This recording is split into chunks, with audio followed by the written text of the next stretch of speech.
Rodrigo Araújo, e infelizmente no início desse ano tivemos diversos afogamentos no estado da Bahia, inclusive aqui em Feira de Santana. Mandar um abraço também para a professora Vanessa, que está aqui nos estúdios, a esposa do Rodrigo. Obrigado, viu, Rodrigo, está aqui conosco.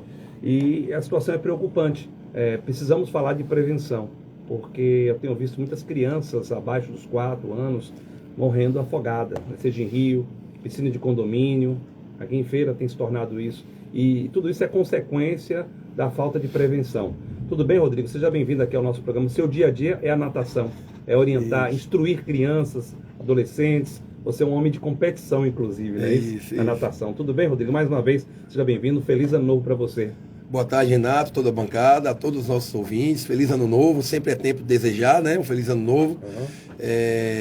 Renato, essa é uma temática que a gente vem sempre batendo papo aí com vários meios de comunicação, inclusive o seu, que eu agradeço aqui pelo espaço, para a gente poder conscientizar a nossa sociedade do quão é importante ter as práticas de prevenção de afogamento, né?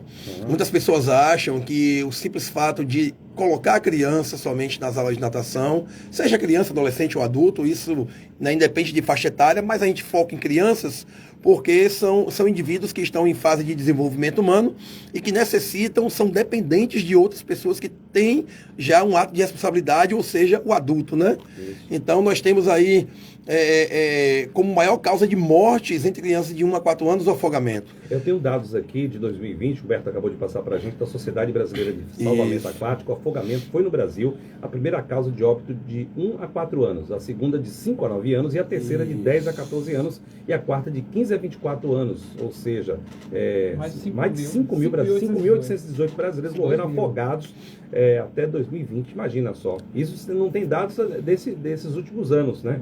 Até 2020. Então são dados extremamente preocupantes. A gente vê que Feira de Santana não tem litoral, mas crianças morrendo afogadas em piscinas de condomínio, né? Morrendo em rio também. Então é uma temática que preocupa. Eu mesmo moro em condomínio. Coincidentemente hoje eu estava pela manhã saindo para minhas atividades profissionais também, e de repente o que eu observei foi o zelador alertando 2 crianças sozinhas na área de piscina, né? Aí o zelador falou: vocês não podem ficar frequentando essa área de piscina. Mas nem sempre o zelador ou a pessoa está lá observando se realmente tem uma criança que pode se afogar. Uma criança em torno de uns 4 anos também, junto com uma menina um pouco maior. A criança não tem medo, né? A verdade é essa. Queria que você comentasse sobre isso aí. Primeiro, a irresponsabilidade de adultos que largam as crianças soltas na área de piscina. Isso, esses dados são extremamente importantes que vocês trouxeram aí, né? Diferenciando as faixas etárias, né? Como é o causa de morte, segunda, terceira e quarta causa de morte.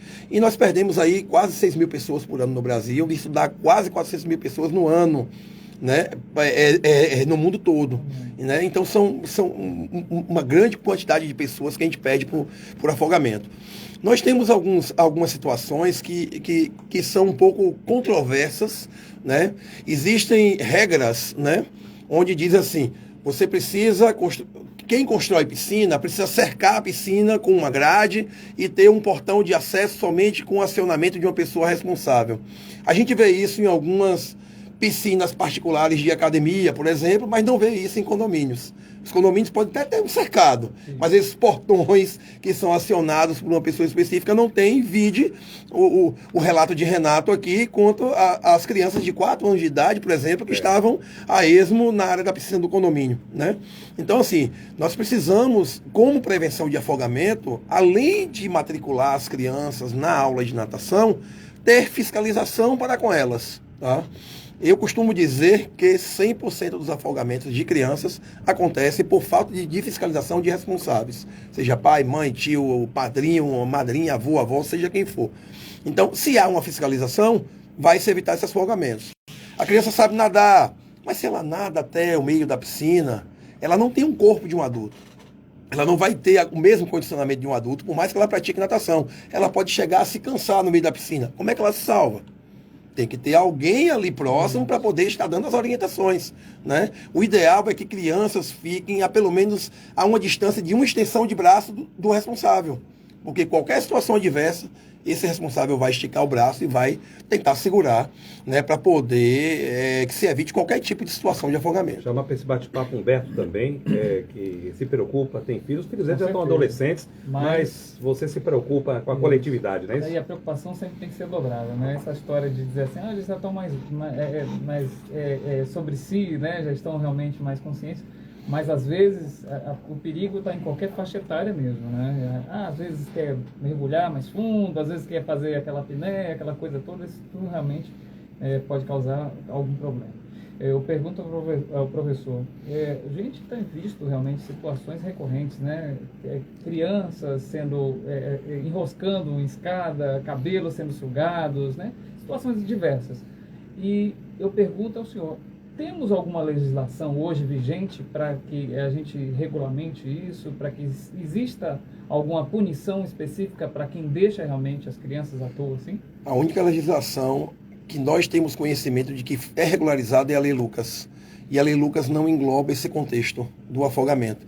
A gente sabe que a Lei Lucas, ela faz com que exista uma obrigatoriedade, por exemplo, de escolas devem, né, reciclar o seu corpo docente, de funcionários e de gestão, né, anualmente, para casos de engasgo, feridas abertas, como agir nesses casos, né? Mas o afogamento fica em segundo plano, né?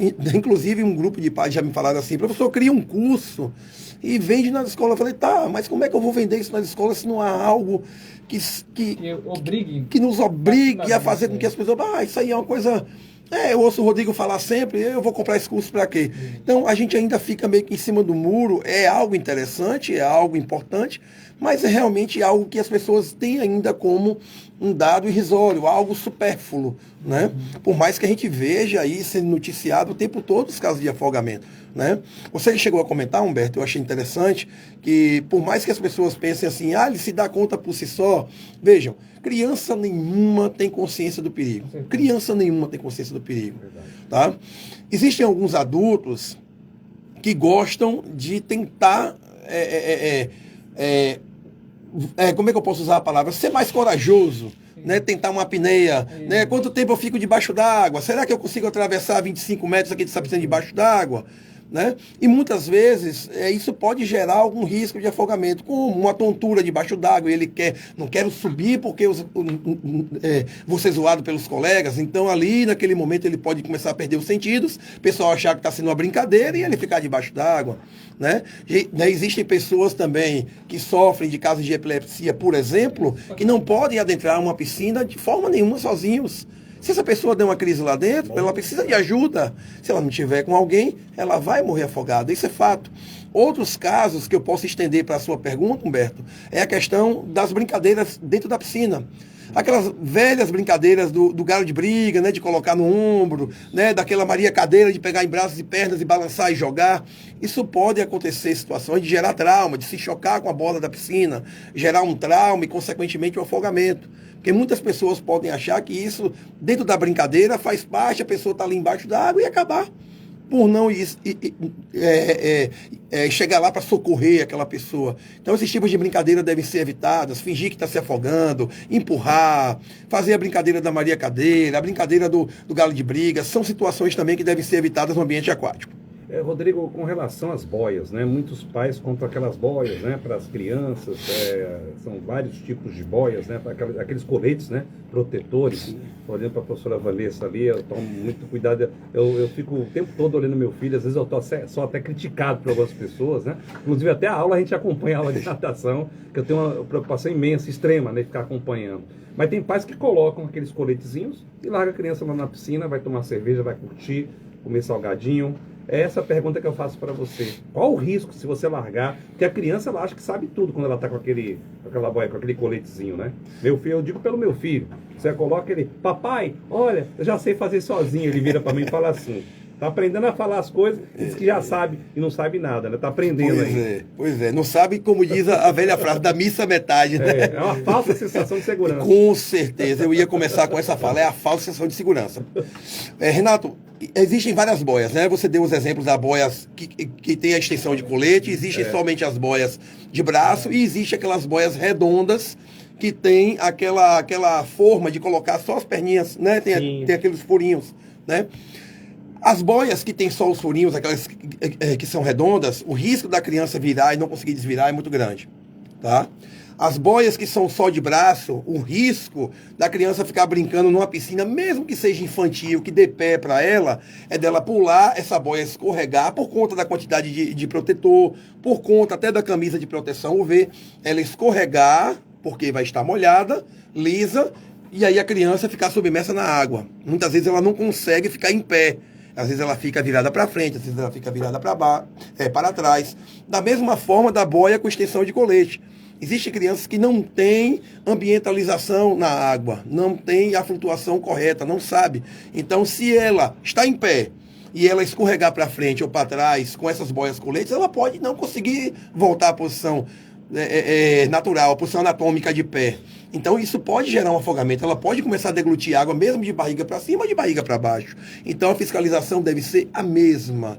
Já frequentei resorts, né, hotéis, que eu estava com minha família e uma mãe com 2 crianças, né, uma certa feita. E essa criancinha pulava do deck de criança para a parte do fundo. Eu falei, rapaz, eu vou ficar de olho aqui. O negócio vai dar errado. Né? Vai dar errado. E a mãe com o outro no colo, mas foi dito e certo. Depois de um tempo a criança desceu, as boias ficaram e a criança desceu. A criança ficou. A criança ficou. Aí você foi socorrer. O salva-vida no celular, olhando o celular, né, não prestou atenção e eu fui lá socorrer. Né? E aí, quando eu falei com a mãe, eu ainda cheguei a falar, mãe, com crianças, a senhora precisa ficar atenta a todo tempo. A todo tempo. Porque senão a gente pode perder uma criança em fato de segundos. Existem crianças que estão se afogando, Renato, em piscinas lotadas. E as pessoas não percebem, acham que é brincadeira. Então, essa é a nossa grande angústia enquanto profissional da área. Eu faço 26 anos de trabalho em natação, dia 1º de fevereiro. A nossa angústia a gente precisa levar para a sociedade conhecimentos específicos para que as pessoas entendam, mesmo que sejam os conhecimentos básicos, para que as pessoas entendam até onde elas podem ir, onde elas podem adentrar e o que elas devem fazer em cada situação dessa de risco de afogamento. A partir disso, com certeza, a gente vai começar a ter uma redução desses números. Né? Quem sabe a gente não pode ter aí futuramente algum, né, representante do povo, algum político representante do povo que possa criar, né, um projeto de lei que possa, né, tornar-se obrigatório isso nas escolas, nas empresas, nas indústrias, os treinamentos para os funcionários, né, das empresas, né, para as crianças em escolas, pais, funcionários de escola também, para que isso possa ser reverberado para toda a sociedade e que a gente diminua essa quantidade de risco de afogamento, porque a quantidade de pessoas que nós perdemos por ano no mundo inteiro é muito grande. 400 mil pessoas em média é muita gente, Então a gente precisa realmente ter essa condição de consciência e para isso, gente, por favor, você, nosso ouvinte que está nos ouvindo agora, o trabalho que Renato e a equipe estão fazendo aqui é um trabalho social, é um trabalho que vai reverberar para vocês positivamente. Precisamos que vocês abracem essa causa. Se forem sair com crianças, tenham 100% de atenção em ambientes aquáticos. Eu posso listar aqui, Renato, rapidamente: praias, rios, piscinas, açudes, tanques, lagos. A gente não só tem a praia e as piscinas, a gente tem a zona rural, que é a diversão dessa galera. Às vezes é um açude, às vezes é um tanque de areia, né? Outra situação maravilha, você trouxe aí essa extensão. Tem crianças que podem se afogar num filete de água que está num balde, numa bacia, numa banheira, no próprio vaso sanitário tem aquele filetezinho de água. Se a criança pequena emborcar para dentro, ela não consegue voltar para trás, porque ela é muito pequena, e ela vai ficar com as vias respiratórias submersas naquela água. Quanto mais nova, né, a cabeça é proporcionalmente maior, né? Você entende, com certeza. Só para contextualizar aqui, Rodrigo, Sim. Renato, o senador Eduardo Gomes, do PL do Tocantins, apresentou um projeto de lei visando exigências de segurança para a construção e instalação de piscinas, né? Entre essas exigências, no caso, barreiras físicas, sinalização de zonas perigosas, né? E eu acho que realmente o caminho será esse, né? Mas essa proposta ainda está sendo debatida na Comissão de Direitos Humanos, aquela conversa toda bonita e tal, e o que existe realmente de claro é que não há nenhuma ação governamental, seja ela das esferas, né, federal, estadual ou municipal, que realmente tente debelar a causa. Isso. Como você mesmo colocou, né? E a gente conhece esse projeto ele vem de inicialmente somente na tratativa do cercado da piscina. Ou seja, ela não Cercado da piscina. tudo, Ela né? não contextualiza como a gente leva essa informação para a sociedade.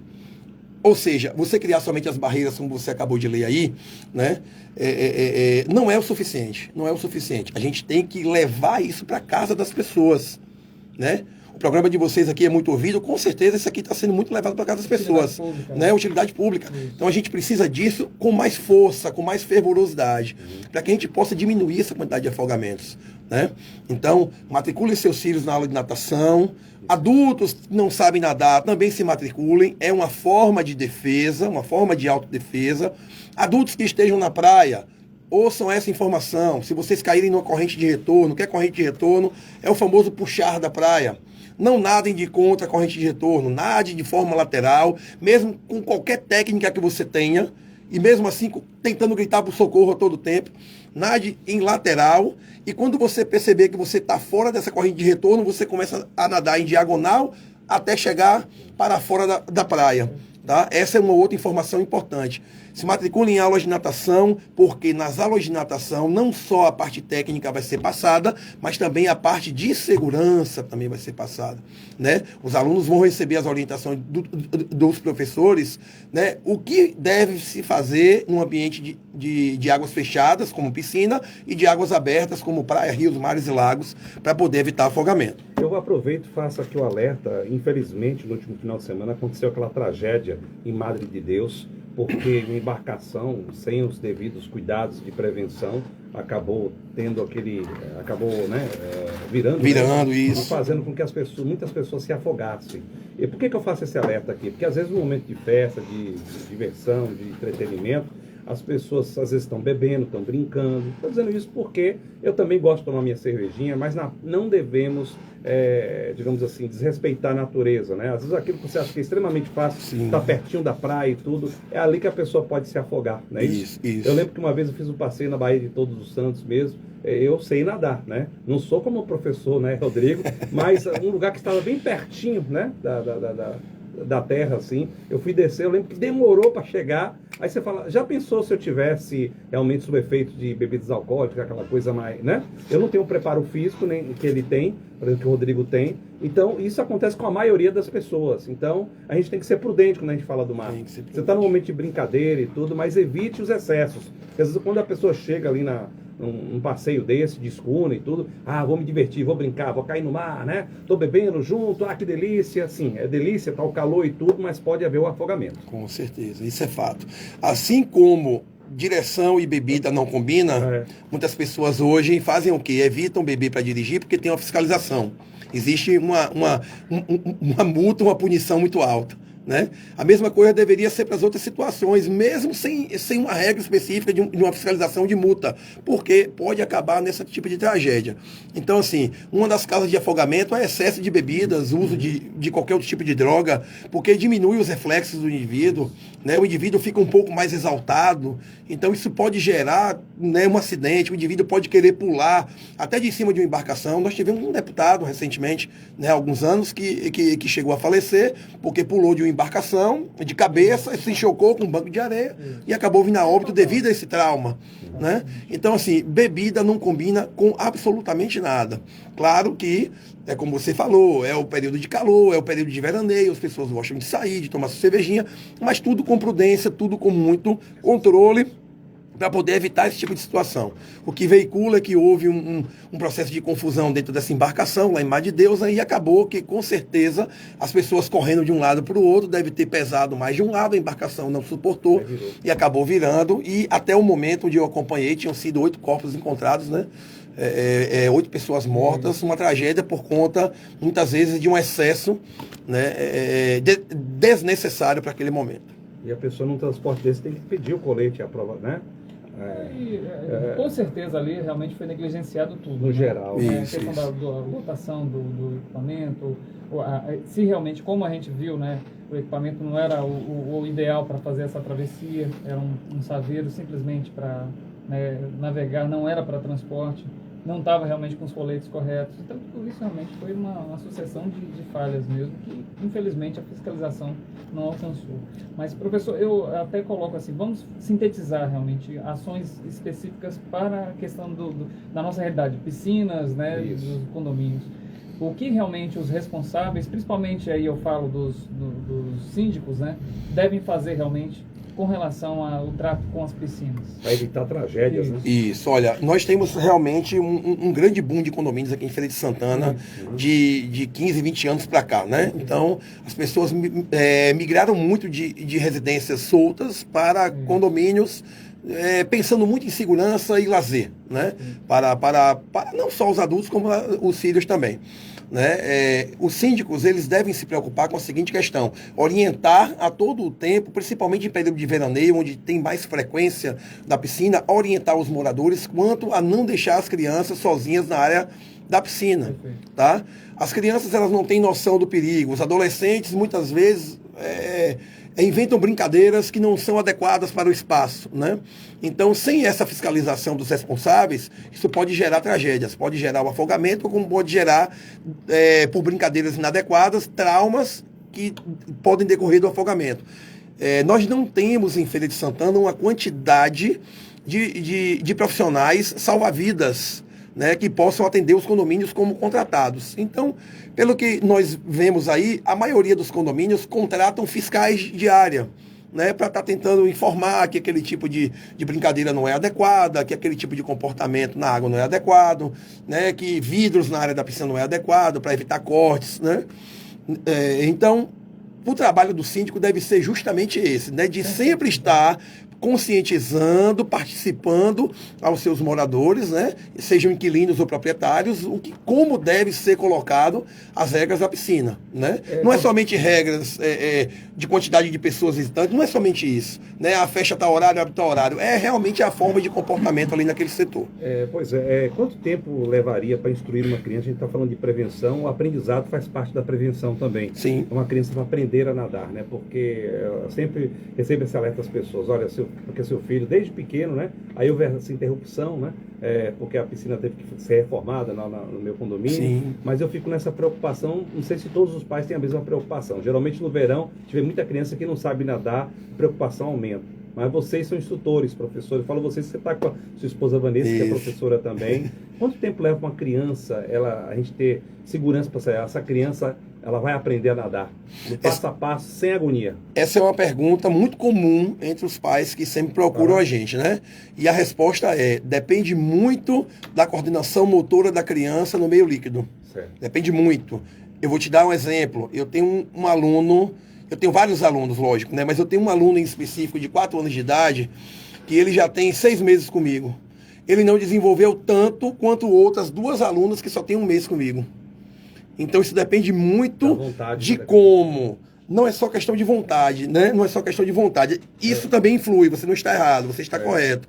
Mas isso também não é a influência principal. Até porque a gente vai trabalhar dentro do tempo da criança. A gente vai estimulando os movimentos técnicos, lúdicos também, né? Que através da ludicidade a gente também, né, ensina.